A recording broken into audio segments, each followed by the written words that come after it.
মাথায় ঘুষি দিচ্ছে, দেন আমার এখানে ঘুষি দিছে। তাসকিন আহমেদ দেশের পেস ইউনিটের নেতা বলা হয় যাকে।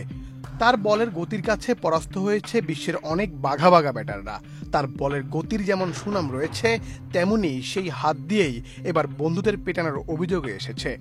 মদ্যপান করে কৌশলে অন্য বন্ধুকে দিয়ে তারই কাছের বন্ধু সিফাতুর রহমান সৌরভকে ডেকে নিয়ে গাড়িতে তুলেই বেধড়কভাবে পেটান তাসকিন।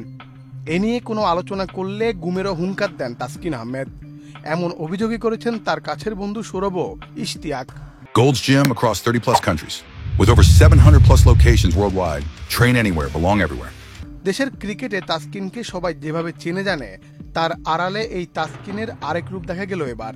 তার কাছের বন্ধুরাই জানালো, তাসকিনের মদ্যপান ও নারীর সঙ্গের কারণে তাসকিনের সাথে সম্পর্ক ছিন্ন করাতেই তাসকিন এমন কাণ্ড ঘটান। রবিবার মিরপুর 1 নম্বর থেকে সৌরভকে অন্য বন্ধুর মাধ্যমে ডেকে নিয়ে গাড়িতে তোলেন তাসকিন। এর কিছুক্ষণ পর তাসকিন সৌরভকে বেধড়ক গায়ে হাত তোলেন। সাথে একজন নারীও ছিল বলে জানান তার বন্ধু। ইশতিয়াক হৃদয়কে দিয়েই সৌরভকে ডেকে আনেন তাসকিন। হৃদয় ও শুভর গায়ে হাত তোলার পর গুম করে ফেলার হুমকিও দেন তিনি।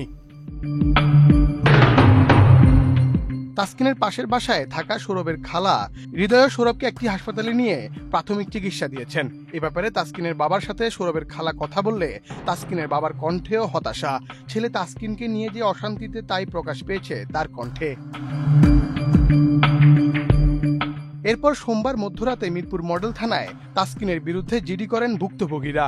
বাংলাদেশ প্রতিদিন তাসকিনের সাথে কথা বলার জন্য ফোন করলেও কোনো সাড়া পাওয়া যায়নি তাসকিনের পক্ষ থেকে।